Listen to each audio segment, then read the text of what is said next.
have your attention, please?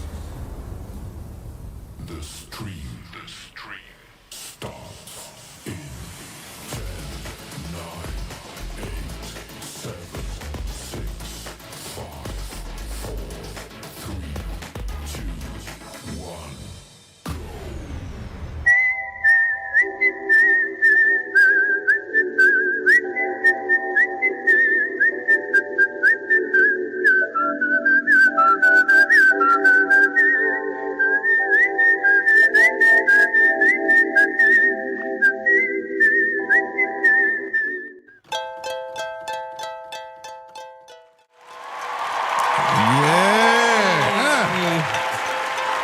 Go on, break it down, Tyra. Break it down.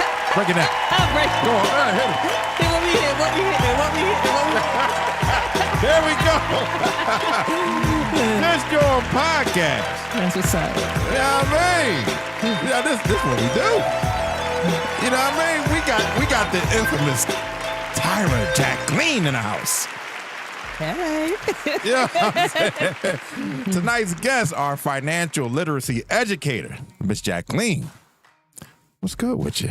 Hey, everything. I opened up my eyes this morning, so I am grateful. Listen, that's what's up. And I'm healthy. Listen, that's all that matters. And I got here safely. Yes, you did. Yes. Yes, you did. Too bad you parked all the way at the top of the block, though. When it was a spot like right in front of the door, y'all. I thought I was going to lose the parking game, so I did the safe thing. And look at that, she outslicked herself. Apparently. You know, she's like, well, you know what? Since there's a spot right here, I'm gonna park right here, and there was a spot right in front of the door. So, Miss Jacklene, tell us. Yes. What is a financial literacy educator? Yeah, so I am a self-proclaimed financial literacy educator. I'm just out here trying to deliver the knowledge because at the end of the day, knowledge and game is free. Yes. And I'm out here just trying to give it to people. And at the end of the day, if someone's listening to me and they learn one thing that can better their lives, I've done my job. Oh, so now where does the influencer part come in? Because, I'm the star of my own media empire, okay? Oh, say no more. Say no more, So, yo. of course, I'm an influencer because I want to influence and enrich minds out here. Yes. Okay. So not just an influencer, I'm an enricher.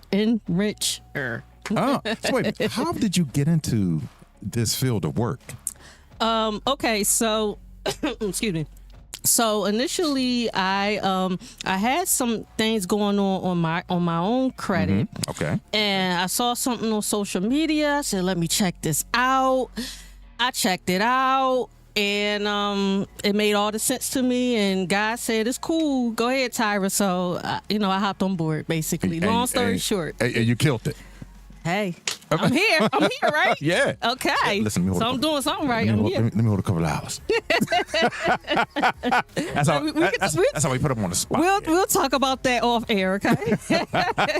So, do you have to have any sort of certifications or degree to be a financial educator? No, not in my field. There are associations out here for some of the things that I do that you can get a piece of paper from, but it's not mandatory, number one. Also, I have help of attorneys. I have help of attorneys as well. So okay. they do the legal parts of it. So yeah. Oh, get out. Yeah, Get out. yeah. So now, please, break it down. I'm a client. How would you help me? Okay. Talk to me from start to finish. From start to finish. Okay. Well, first and foremost, we have to do a personal consultation. I have to do a fact finding and take a look at from what you got going on your 3 credit bureaus. Okay. And what I need people to understand when it comes to credit, because credit is just one of the things that I do. When it comes to credit, there's 2 parts to your credit. It's your credit reports and it's the credit scores.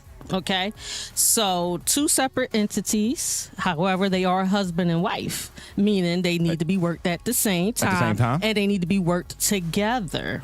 So, so some people are in a boat where they either need help cleaning up their credit report and they need help increasing their credit scores, or they might just need help increasing their credit scores. But of course, we don't know that. I don't know that until I see what's going on your credit. Okay. So if your credit report is quote unquote dirty, and we're... So we talking dirty. Now, what is considered dirty? Like 500, 600? No. Well, that you're talking about the scores. I'm talking about the actual report. Oh, okay. First and foremost is your report. Because anywhere you go to a place where they're pulling credit, they're not just looking at your score.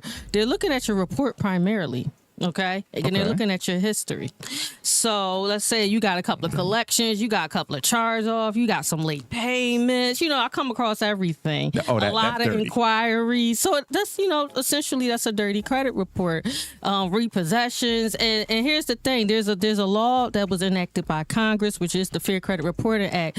In layman's terms, we can dispute anything negative on your credit report because that's our right by law when it comes to personal credit. That is our right by law. So the disputing process is just that. You just basically you go through the legal processes of disputing these negative items on your credit report to get it off. If you want to go buy a house, you can't buy a house if you just had a foreclosure or a bankruptcy, but guess what? That can be disputed to be removed. You want to go buy a car, they'll give you, they might, depending on where you go, to get your car. I go to my uncle. Depending where you go. Even if you got a former repossession on your credit report, that might not stop you from getting the car, but your interest rate going to be in the double digits. True. And I tell people all the time, if you paying double digits for your car interest, you paying entirely too much. So when you come to me, we going to get you, clean up your credit report as good as possible, because first and foremost, what I need everybody to understand, for people who need help with their credit, there's no guarantees in credit, period. And if someone is promising you anything, if anyone is guaranteeing you anything, and that, number one, it's against the law and it's unethical. There's no guarantees, period. But is it worth a try? Of course. You got to do something. Okay, you gotta do something. Some of those ads we see where they be like, well, we can do this, we can knock that out. I mean, like can they? Yeah. Oh, okay. Yeah, but can they promise you? No. Oh, okay. Oh. It's all in the word, and people can get tripped up in the word, but if they using those words like guarantee and I promise this, unless they're saying, we gonna guarantee this or your money back, that's fine. Okay, if they're gonna give you your money back, yeah. But I'm telling you up front, there's no guarantee here. The goal is to clean you up. Mm-hmm. And then also I'm gonna work with you to increase your credit scores as well, which by doing that you have to just involve trade lines. A lot of people I come to, adults 30s, 40s, 50s, they never had a real credit card, or they may have had one 5, 10, 15 years ago because they think credit cards are the devil, and they're not. Or they're driving a lemon because they can't get a car. Even with a cosigner, they can't get a car. If you need a cosigner, that's bad. If you need a cosigner to get a car, make sure they don't need a cosigner too. When your cosigner need a cosigner, you got problems. But the importance is, as I stated, is cleaning up your credit report as good as possible, and then increasing the credit scores. And there's so many ways to increase a credit score. Now, can you dispute I would say a issue on your credit report, even though you shouldn't be disputing it? It depends. It's multiple reasons you can be disputing something. That's what factual disputing coming in. But yeah, even if it is yours, even if you own it, dispute it. You can still dispute it. Hold on, I gotta make a phone call. We're gonna take a break. But the Fair Credit Reporting Act said we can do it. So hey, you use these laws to your advantage, people. That's why it's important to be educated and informed. And that's why there are people like myself here to educate and inform you. Okay. Yeah. I remember years ago I used to get them calls from a financial educator, and I'd be like, oh man, no, somebody just trying to get my money, and I would just brush them off. But now I believe as I got older, now I'm like, yes, Well, yeah, because now your awareness has raised. Yes, yes. You gotta think about it. Back then, you didn't know. You wasn't in the know. No, I didn't care. Even in college, they just give you a credit card. Oh, let's not talk about college. Come fill out these credit applications for a slice of pizza or a T-shirt. Yes. Because I definitely did it. I did it in college, You weren't the only one. You weren't the only one. We all did it. Yeah, we all did it. We just wanted the pizza. All of a sudden you got, what is this in the mail? Oh, guess what? Yeah. More pizza. I got my first credit card in college. I think the credit limit was like $300. It wasn't an unsecured credit card, but hey, that's what helped jumpstart my credit. Yeah. So now, breakdowns, I'm sure some people may not know. Can you give us a difference between a secured and unsecured credit card? Yes. So an unsecured credit card is basically you filled out the application. They sent you a credit card in the mail. They said this is your credit limit. A secure credit card is when you have to use your own funds to get it started.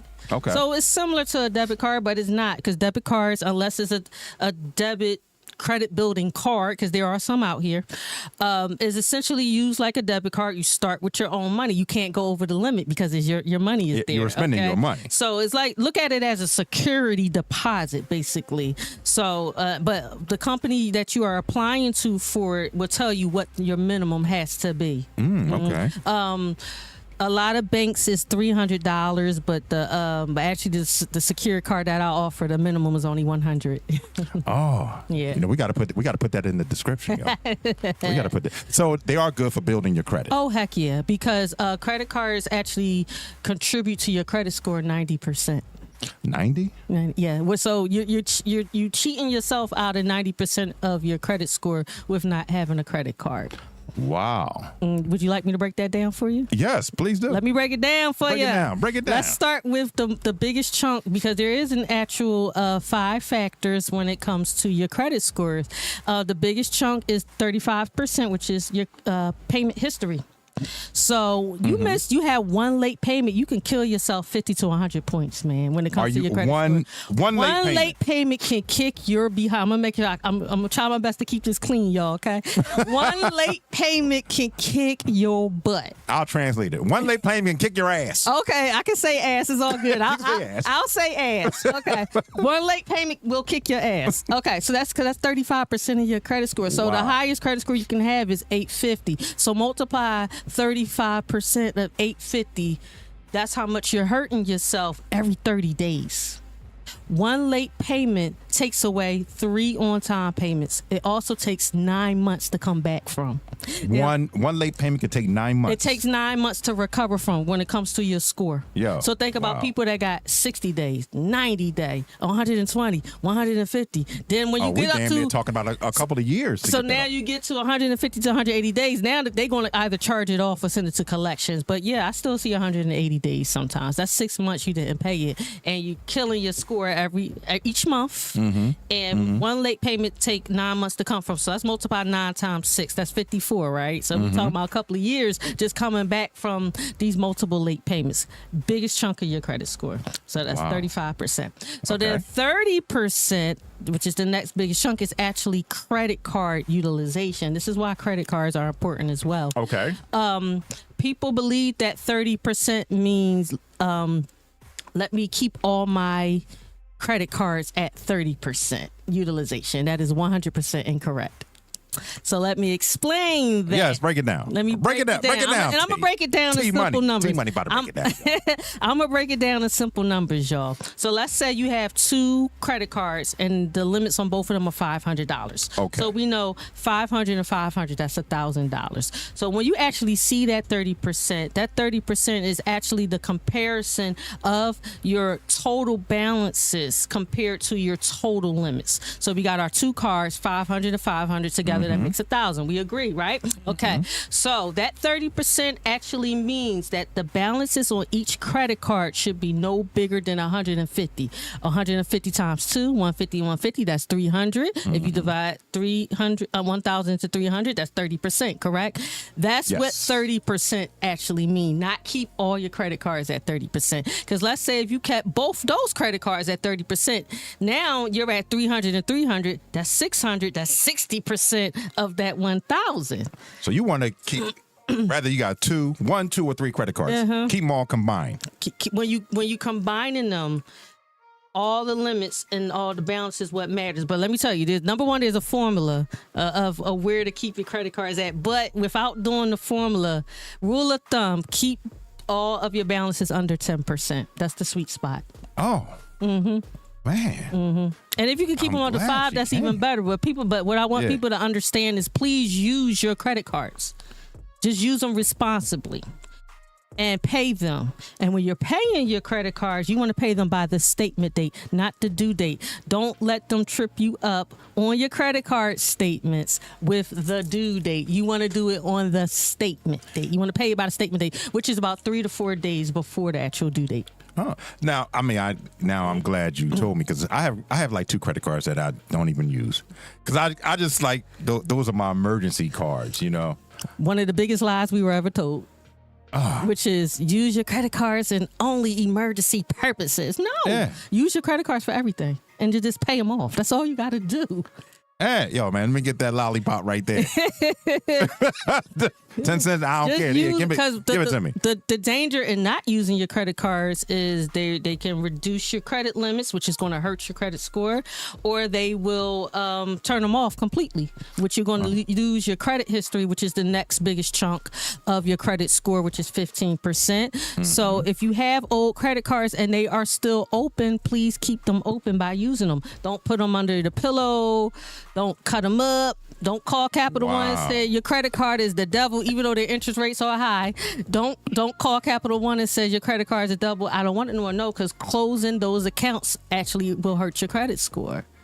Okay, so that's the third factor. Fourth factor is your mix of credit, which is the differences of revolving and installment accounts. So when you're looking at a good profile credit, they like to see different types of accounts, which is revolving and installment. And installment is the type of accounts that you have where the payment is the same each month. So we're talking about your car note, like car mortgage, personal loan, stuff like that. And revolving is credit cards. Why? Because think about it like a revolving door. You're going to use them, pay them down, use them, pay them down. Same, round and around and around, right? So then so what's left is the 10% of when you're applying for credit. So anytime you're applying for a credit and you get a hard inquiry or a hard pull, is showing up on your credit report. So of course, the least amount of inquiries that you have, the better. You want to keep it under 5 a year. That's what it looks like the best. But here's the thing. Let's say even if you have a 700 credit score and you got 20 something inquiries on your credit report, you looking thirsty. Lenders don't like that. They don't like us thirsty. They don't like thirsty. We can't thirst for reports. No thirst trapping on your credit report. And that's why, that car right there. And that's why when I speaking with my clients, I tell them, don't do anything with your credit before consulting with me first. Because I have people, they don't listen, and they go apply for stuff, they co-sign for stuff, and then come tell me afterwards, well, I did this, this, and that. What did I tell you? I told you not to do anything with your credit, because there's things out there that you can do that they don't even touch your credit. But now, I've seen a lot of places where they say they don't do hard inquiries or hard pulls. Even when they do a soft pull, does that still most of the time, soft pulls don't show up. They can, but most of the time they don't. If there is a soft inquiries only stay on for about a year, but hard inquiries stay on your credit report for 2 years. But guess what? They can be removed from your credit report just like anything else, as long as it's a closed account. You don't want to remove an inquiry for an open account, because it will actually close that open account down. Oh, seriously? Yes. But yep, inquiries, just like anything else, can be removed. And that's a game. Now, when you on the other side building that business credit, it's a whole game to that. For real? Oh yeah. Oh, we talking a whole ball game, huh? The whole different type of ball game. See, this the type of stuff I be trying to put people D on. I'll tell you. Yeah. Oh, say my man Reese jumped in the head. You see Reese? Where he at? I see you, Reese. First and foremost, hold on. I forgot to give my props to my man Maurice. Because if it wasn't for him, I wouldn't be here. So shout out to you, Reese. Probably one of the most sincere people I've ever met in my life. Yes, he is. That's my broski. So right thank there. you so much, Maurice. That's my broski. For mentioning my name. Because let me tell y'all something. We heard growing up that it's not what you know, it's who you know. It's not who you know, it's who knows you. I have to agree with you on that. Who can say your name in a room? Yeah. That's how you get on. Yeah. Okay, that's how you get on. And if you likable. You know? And if you likable. If you likable. Because if they don't like you, they don't mess with you. That's true. I know if I don't like you, I ain't banging. But see, if they ain't like you, they wouldn't be saying your name in the first place. So like I said, shout out to my man Reese, man. Shout out. Fellow Mustang right there. Let's give that Reese red and gray. Let's give him his flowers. That's right, man. Let's give him his flowers. Let's give him his flowers. So now, what type of marketing approach do you have to drum up more clients? Well, actually, I help people nationwide. So the majority of my marketing is online, social media. Yeah, and doing stuff like this. You know, and I have to thank you. I forgot to thank you for letting me come here because you are exposing me to your audience first and foremost, and I'm exposing you to my audience. Yes. Okay, because we here.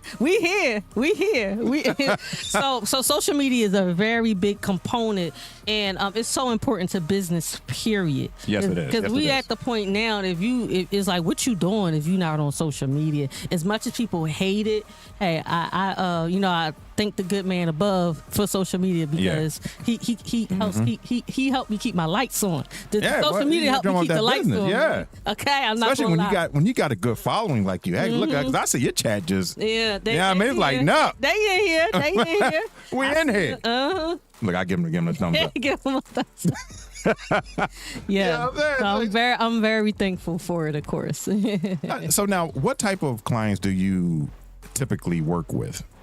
Do you work with the older generation, the younger generation, or you just work with anybody? I can work with anybody, but the people I like to target the most are people who want to buy homes. 95% of my clients want to purchase homes. They want to get their credit right to become a homeowner. You know, start trying to work towards that dream. Also, I do have an affinity for, of course, empowering women and empowering mothers because I'm a mother, I'm a woman. You know, I'm really in that lane as well.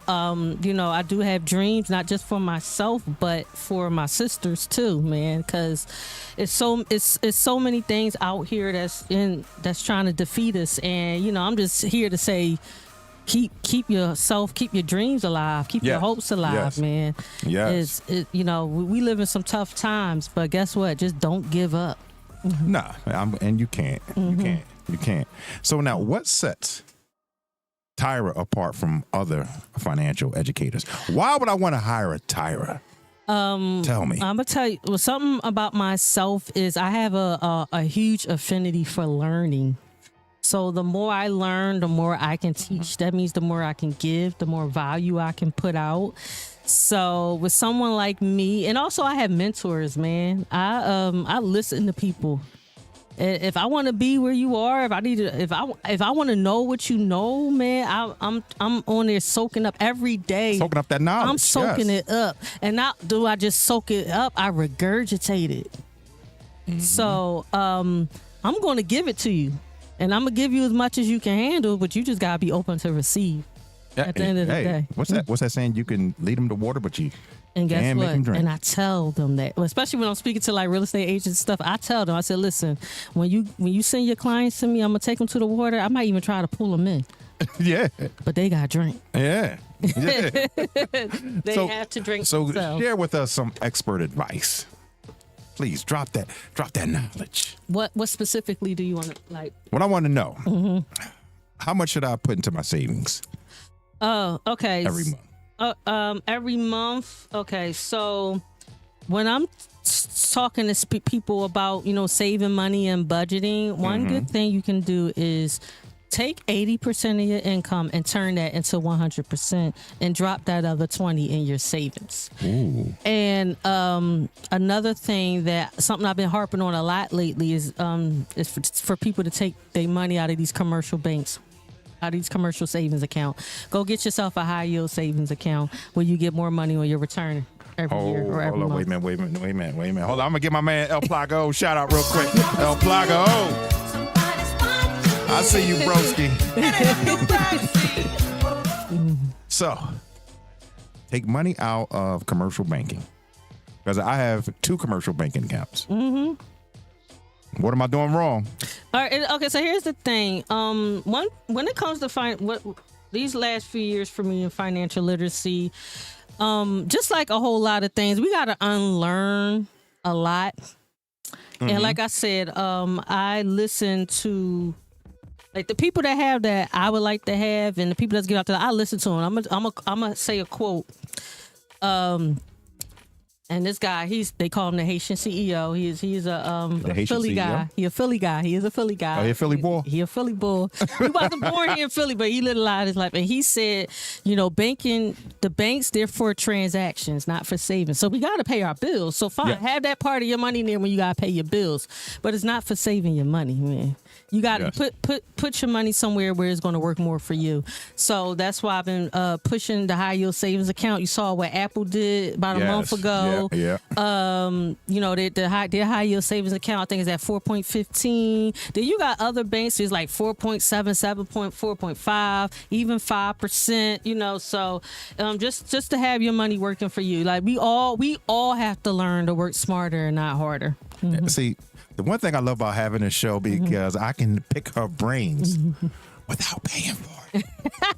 So, it's good. It's all good because for all of you who's desiring to become an entrepreneur or a business owner or whatever it is that you do, you always supposed to be in a place of giving. Yes. You have to give more than you receive always, and and that's in anything in your life. Yeah, of course, not just in business, but you talking about your relationship, man. Everybody's talking about reciprocity here, 50-50 from these young bulls, and I specifically said young bulls because old heads out don't talk like the way they do. But I'm gonna say it like that though. Break it down. I'm just saying because there's no such thing really as 50-50 for real. But always when you coming from a place of love, give more to receive, and you're gonna reap that in the future. It might not be next week. It might not even be next year. But it will. It will come. You will reap. It will come back upon you. Your harvest. It will come back upon you. Period. So T, I want to hit you with some true and false. I always like to ask my guests this. I like to hit them with the true and false questions. Let's go. And they feel. All right. First one, true or false? Does financial literacy empower people? Of course. So I feel we can do Black Wall Street again. Okay. You think so? Yep. You don't do. Now, actually, do you think they're going to attack it? I'm sure they do try to attack it. I mean, the devil always going to be busy. And okay. He is busy. Period. But technically, there is. Like I'm telling you, I follow some heavy hitters that look just like me and you. I listen to them every day. I listen to different guys every way. So the Black Wall Street is here. Trust me, it's here. It might not be in Tulsa. It ain't a specific street, but it's out there. It's people out here doing it. They are, okay. But financial literacy, man, we talking about the liberation behind that. I'm gonna tell you why financial literacy is so important. Somebody asked me to define financial literacy, and I said the way, in my opinion, this is not from Webster, Merriam Dictionary. But financial literacy is having a better relationship with your finances, having a better relationship with your money. Because finances is not just what you have in your pocket. It's not just what you have in your bank account. It's that credit, that personal credit. It's that business credit. It's that corporate credit. Yeah, that's another level. But you got to know what to do with it, and that's why your credit is so important because it allows you to leverage what we call OPM, other people's money. It also speaks to your character. Oh, okay. Because they want to know, do you pay your bills? basically. Okay? Yeah. Credit do speak to your character. It does, whether people want to admit it or not. And don't get me wrong, bless you. Anybody can fall on hard times. You see people get sick and their credit go to crap. Yes. Divorces. Yes. Stuff like that, or something happened, they file bankruptcy, but it ain't nothing you can't bounce back from. I tell people all the time, it ain't about where you was. Don't be ashamed about having bad credit, because that's where you were. Be ashamed about not doing anything about it. Be ashamed about just staying in the same place, because it's not going to get better by itself. Yeah, you got to make a T-shirt. I'm buying. I got a couple of T-shirts. I'm buying. But man, we have to improve our relationships with our finances, period. And that don't start in our pockets. That start in our heads. Yeah. Well, if I remember back in the day, they took financial literacy or financial education out of the school system. Mm-hmm. Of course, and that's all done. That's all done by design. They don't want us to be smart. Let's be for real. Remember where our ancestors, when they was in slavery, man, if they caught you reading, what happened? They caught you trying to read. What happened? You got beat. Because if we could stick together and let's say black people, our buying power is about 1.2, 1.3 trillion, something like that. Okay. How many economies can we devastate if we pulled our 1.3 if we just stop buying out of this country? Think about it. So and then you know where a lot of the money is? It's in the hood. In the hoods. Don't get me wrong. You got people talking about they broke, but they got on Jordans. Yeah. How many inches are these screens in here in this room? They broke, but they got these. They got the big screens. Okay. Oh wow. Who lined up on Thanksgiving for Black Friday? I mean, everybody is, but don't get me wrong. Prom parties. They be having some extravagant prom parties. Oh man, I didn't see on social media. I saw these proms. What? Ooh, Lord. Almost $20,000, $30,000 for a prom. Come on. Why? Yeah, but man, if we were just to pull our resources together, and like I said, it has to start in your mind first. Okay, financial literacy is mindset. Okay. It's not just what's in your pocket. It starts up here. Okay. All right. So let's get to number 2. Okay, go ahead. Let's get to true or false number 2. Mm-hmm. Does financial literacy breed ill-equipped adults? Of course. And I'm sorry, financial illiteracy. Oh, yes, because you got to think about it. Can't nobody teach you what they don't know. Yeah. So, and then another thing is, too, I'm not taking advice from nobody with a 400 credit score. So, they give you advice on how to not pay. Does it breed a lot of ignorance? Yes, it does. And it's unfortunate. It's very unfortunate. But here's the problem. Another thing is that where we are now, we're in the information age. And I just recently told somebody, I said, YouTube is free. Yeah. Yes. YouTube, you know how much you can learn just watching YouTube and taking notes? Oh, listen, that's how I started this podcast. There you go. People say, yo, man, what did you do to start a podcast? YouTube, bro. YouTube University. That's what we call it. But yes, and it breeds generational curses. It breeds generational illiteracy, because when you have bad credit, and you don't do nothing about it, you're keeping yourself in the bad credit cycle. So your credit will determine where you live. It determines your zip code. So then we're talking about the lack of resources because of where you live. We're talking about the lack of education because of where you live. Think about it. And like you said, they took it out of schools a long time ago. Right, because they don't want to breed smart people. Well, they want to keep us. They want to keep us in the warehouse. They want to keep us dumb so we can keep working for them. Yeah. So they can keep leveraging us so they can stay rich. One thing rich and wealthy people understand is leverage, but people with poor mindsets, and mind you, I said mindsets because poor is a state of mind. Mm-hmm. People with poor mindsets don't understand leverage and what that does for the rich and the wealthy. When you can leverage other people, that's how they keep themselves rich. Oh. That's how they keep their money circulating. Now, I remember hearing some things that saying that in the wealthy with the upper class, there's no white or black, no bigotry. It's just rich and poor. I'm What you not think there. about that? I'm not there yet, but God said I can have it if I go after. If you go after, But yeah, because at that point, I guess the only thing the only color that does matter is the green. It's green. And even still to this day, you're not going to tell me they still don't look at the folks that look like us sideways just because of the color of their skin. I Yeah. mean, come on, let's be for real. Yeah. All right. True and false question number 3. Let's do it.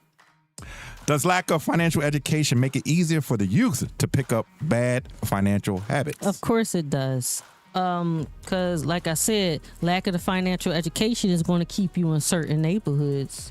So now that you're in certain neighborhoods, now you're talking about subpar education because of lack of technology, lack of textbooks, lack of supplies. I grew up right here in Philly. I lived a lot in North Philly, went to these schools, and I remember when I graduated high school and went to college, how ill-equipped I was for college. Oh yeah, you're not the only one. I was just like, high school academically was easy, but I went to college and was like, what? I was just so far behind. And then I look at because I went to a predominantly what they call a PWI now, predominantly white institution for my bachelor's degree, and I just looked like it was just like for everybody else. I was just like, I gotta get with it. But eventually, I turned it around. So yeah, it's just a different ball game because you playing with different people in the arena. So yes, the financial literacy, man, it starts from birth, man. yeah. And listen, it's important. It's important to teach our young, especially our youth. Yeah, because it seems that they just going nowhere fast. Exactly. And I'm glad you say that because we actually do have a financial literacy program where we can actually go into schools and teach them about financial literacy.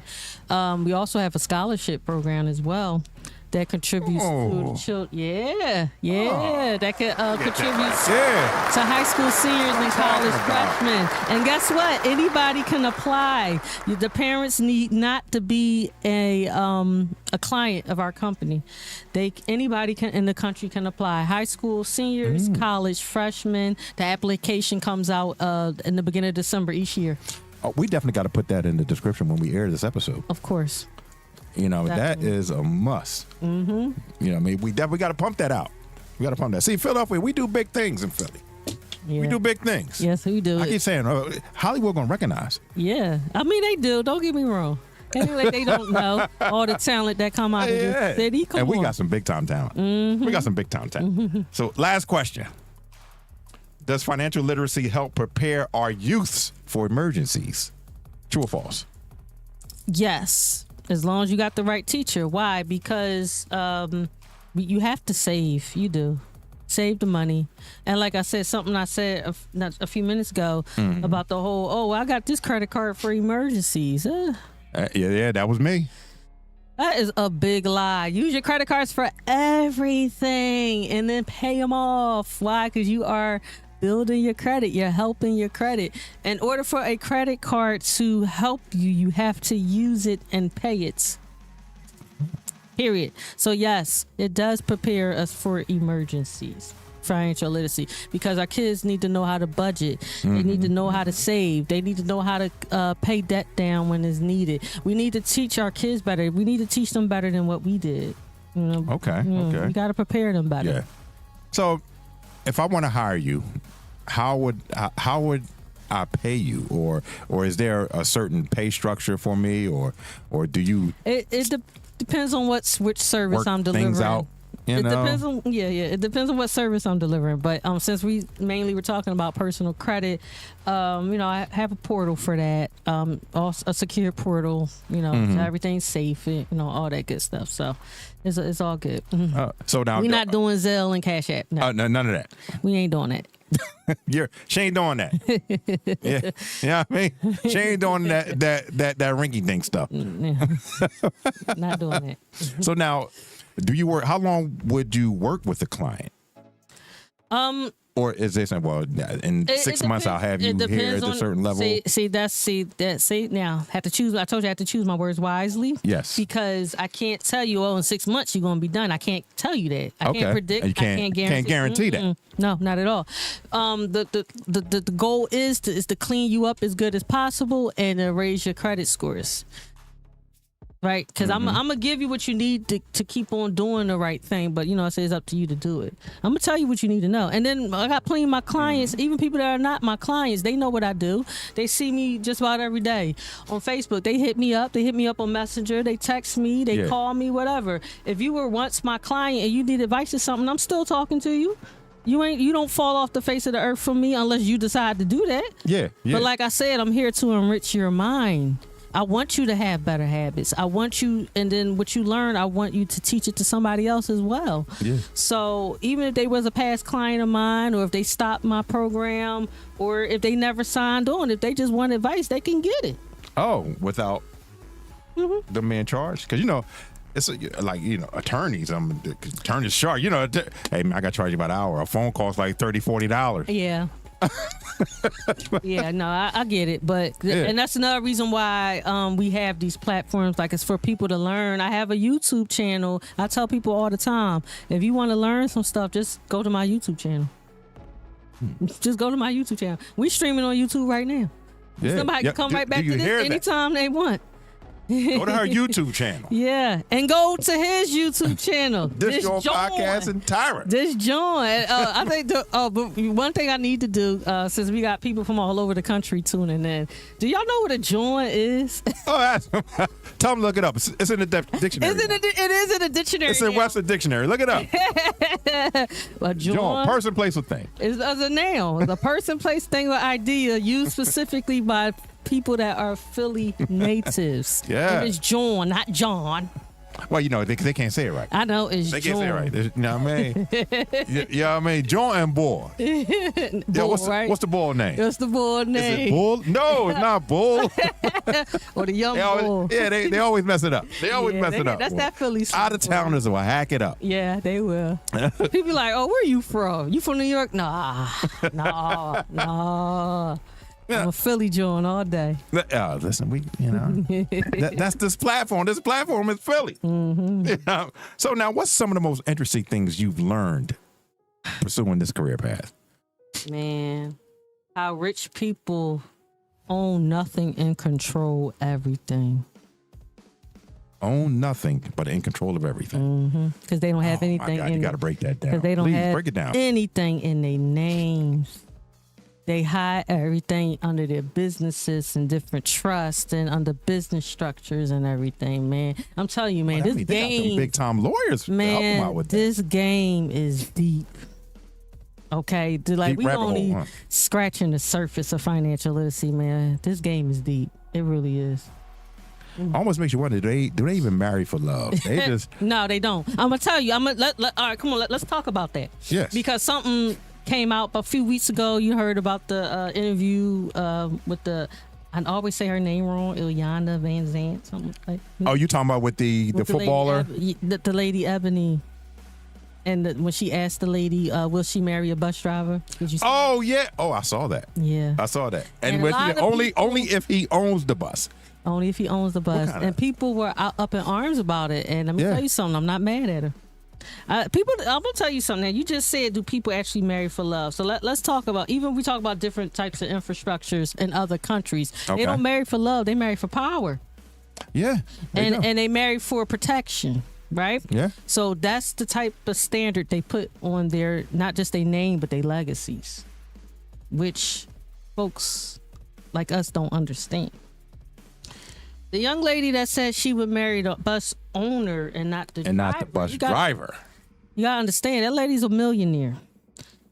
What standard is she putting on her legacy? Her legacy is where she's passing her wealth through by getting with a guy maybe that's make only $40,000 a year. Now, her thing, her problem really wasn't so much of the bus driver, because some of the other things she said it. I don't, because people don't understand that mediocrity. We were bred to be mediocre. We were raised to be mediocre and average. Keeping you mediocre and average will keep you dumbed down. Something else she said is, if he's a bus driver, is he operating at his highest skill level? Yep, exactly what she said. Okay, because the more skills you have, the more valuable to what we call the marketplace, right? Because this is our marketplace. The more skill, which means that's the more money you'll make eventually. Maybe not tomorrow, but eventually you'll make more money because of it. So if someone, bless you, if someone is not operating at their highest skill level and they're keeping themselves down here when they could probably have the potential to come out here, but they're keeping themselves down here, that's what she have an issue with. But as I stated, why would she want to be with somebody who want to keep themselves small? So if you keep yourself small, you're going to raise your children the same way. That's your children, your grandchildren, your children's children is your legacy. Yeah. I read something that said, that wealthy people, they plan for the next 100 years, about for the next 3-4 generations, while poor people plan for Saturday night. So a woman who is a millionaire, why would she want to continue her legacy with somebody who just plans for Saturday night? She needs to be with somebody who's going to plan for the next 100 years as well, because that's the time she's on. I think where it went wrong was, of course, it's social media. So of course they're going to clip and edit. Yeah, right. Yeah, I think where she didn't explain it until later on in the interview. Remember when she got pressed? She didn't explain it until later on in the interview. But of course, social media. Right. They're going to clip it. But why should viral. she have to explain her standards and her preference? Why should she have to explain that? Let me tell you something. As a black woman, no other race is told that they got to settle. Other races are raised to say, get a husband, get this type of man. But even if they don't get that kind of man, let's be for real. There's other races of women out here where if they actually get, and I love black men, okay? So this ain't no shot at black men. If they get with a black man, other races of women, they families will shun them. They will say, hey, I don't want nothing. You want to be with him? And that's just straight facts. But that's because they want to keep that legacy. They want to keep their bloodline alive. But she didn't explain it till later. But my question is, why should she have to explain her preference? If your preference is dark-skinned women, if your preference is light-skinned women, whatever your preference is, do you feel like you need to explain that? No, that's just what you like, right? Yeah. Yep. But so what she understands is she has to put a standard on her legacy. And we're told to go ahead and settle. We were raised to be average, and we were raised to settle. And it's a shame, and that's part that goes back to the mindset game from our parents, our grandparents, our great grandparents as well. But to not settle in mediocrity, that has to be a conscious decision. Period. Okay. She said she don't want a bus driver. She said she want the owner. She said she want the owner. She want the owner. And I'm going to tell you why she wants the owner. Business owners think different than employees. Oh, of course. Business owner mindsets and employee mindsets are they think much more broader. Separate animals. She needs somebody who understands her, and someone who just gets and keeps an employee mindset. Like I said, they're keeping themselves small. They're not going to understand her. And then they're going to come back with that whole, she a masculine woman. She this, she that. That's not a masculine woman. No, that's a woman that knows what she wants. Period. And of course, people took stuff out of context, and then people's feelings was hurt too. Let's be for real. You think their feelings was hurt? Yeah. Yeah, we had some people feelings was hurt. Yeah. Well, since we talk about, let's go on to, it's almost like this red pill content. Lord Jesus, this stuff took a turn. Yeah, I mean, listen, but guess what? I'm here for it though. It's all good. we there now. It's all good. It's to me. I'm gonna tell you. To me, it's entertaining because I be laughing. I be laughing. I mean, look. I come from a man's man type of family. Right. You know what I mean? Military, sports. Yeah. You know what I mean? No one is going to tell me how to be a man. Right. Because I know there's men in my family who raised me exactly on how to be a man and how a man should act. So when I listen to these guys and they be like, Well, you know what I mean? I'm like, man, these boys.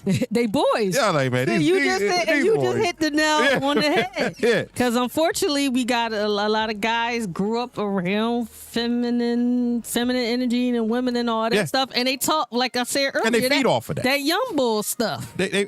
Some of the women that they have on these panels feed off of it. You know, let me tell you something. The women in my family are very headstrong. Right. You know what I mean? Because we come from the South, so very headstrong. You know what I mean? So you got to be that type man, right, to make them be with you or follow you, submit to each other. Follow you, right? You know what I'm saying? Exactly. Because follow you, right? Because the men are the head of your household. Exactly. Yeah. They not. I couldn't even imagine my grandmother or my mother be like just listening to this type content. They'd be like, "What the hell is this?" Hey, I mean, it's really, but to me, it's entertaining. You know what I mean? I lay in bed and I look at it and I laugh. It gives you a good laugh. Yeah, it gives me a good laugh, boy. That's this red pill content, boy. I love it. I love it. I love it. Oh my God, man, we only got like 7 minutes left. Damn, that's a shame. we were going. This your podcast, boy. We were going. This joint right here. This joint right here. So let's get some closing. Okay. So what's in the next 5 years? Where do you see Tyra? The next 5 years. The next 5 years. Wow.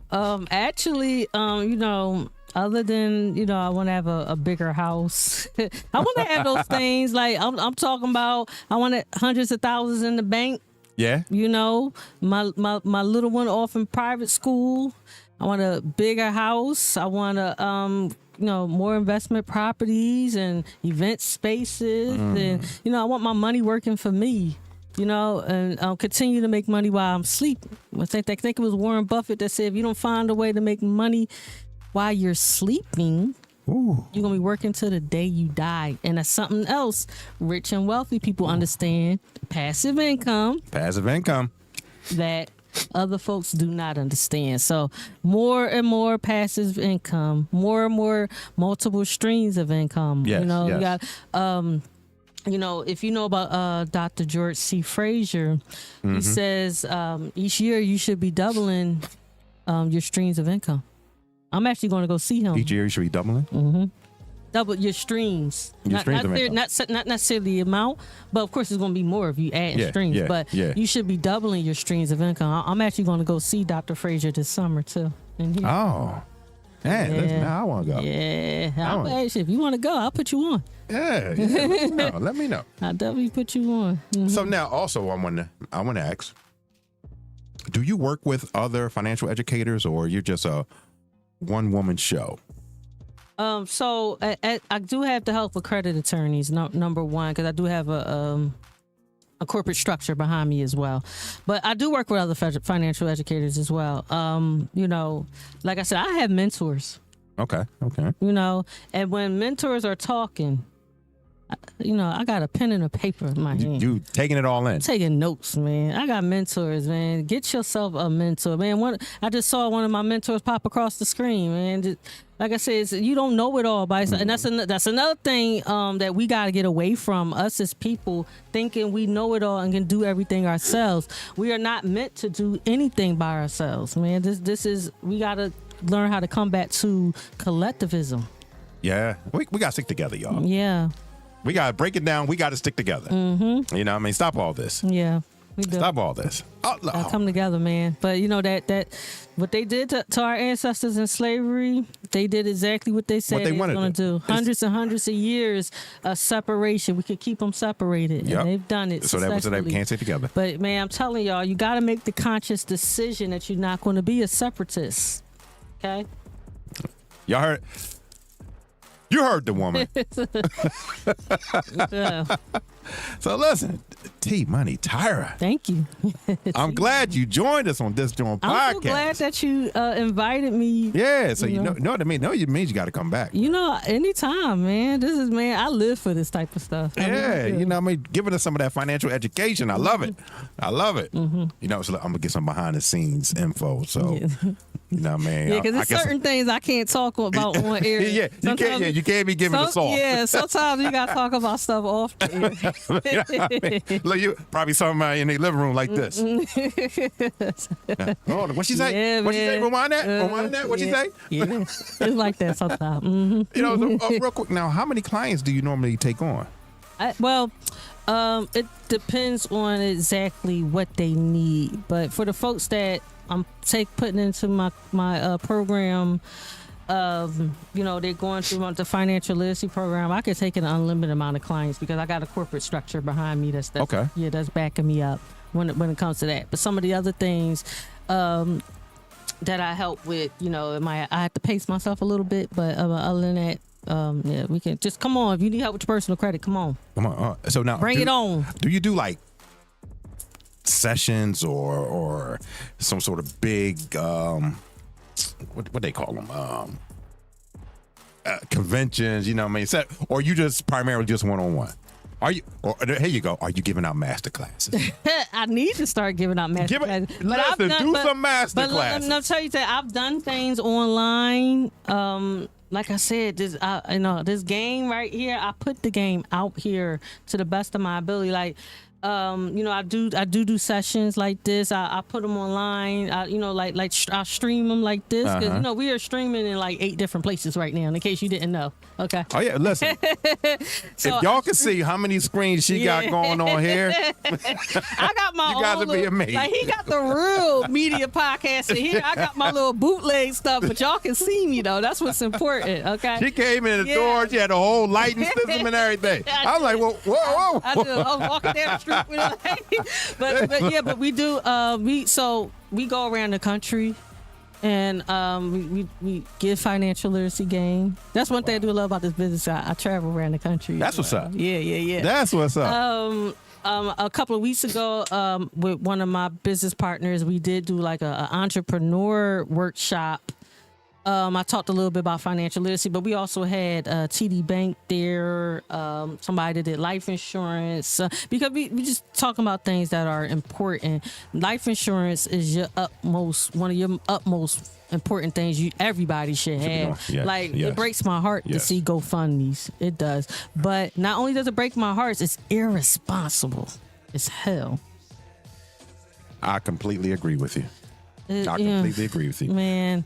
So, anybody you want to give their flowers to that before we wrap this up? No, of course I gotta thank the Most High, man. First and foremost, for allowing me to be in this space, for allowing me to be able to touch people's lives and to show up. And like I said, I thank my boy Reese because I wouldn't be here if it wasn't for him. Yeah, that's mentioning my name, and of course, thank you. Ah, man, listen, now you got to come back anytime. You tell me when. I said financial educator. Mm-hmm. Oh, you booked immediately. I appreciate that. I said, just tell me when, man. Just tell me when. And I'm man. This joint podcast. This joint right here. Yeah, I was there with my homegirl, Tyra Jacklene, financial literacy educator. Mm-hmm. You know what I mean? Mm-hmm. It was good. I think we had a good interview. I loved it. So look, we're about to wrap this up. Gotta wrap it up. You want to take it home, or you want me to take it home? Well, I'll just say, if you need any assistance, hit me up. At the end of the day, you can text me at 844-243-4901. You can inbox me on social media, Facebook. Drop them socials. Yep. I'm Tyra Jacklene or the Creditator. Some of us old enough to know where I got that from. That percolator. We old enough for that, right? For the percolator. Okay. Yeah. Percolate a little bit. Yeah. What? Inbox me, text me, whatever. You can hit me up, and we'll go from there. Let's just see what you got going on. A lot of people credit ain't as bad as they think it is. Some people are just afraid, that whole not knowing thing. Yeah. But people have to choose to not to remain ignorant though. Yeah. You know, so. Y'all heard that. Y'all heard that. Wait, wait. Let's wrap this up right here. Wrap it up. You, my friend. You gonna play the sad music? We gotta play the sad music. We got when I see you again. So look, man, we are out, man. Deuces, man. We love y'all, man. This Joint Podcast. Thanks everybody for joining, man. Thank you for joining. Y'all have a great night. Be safe.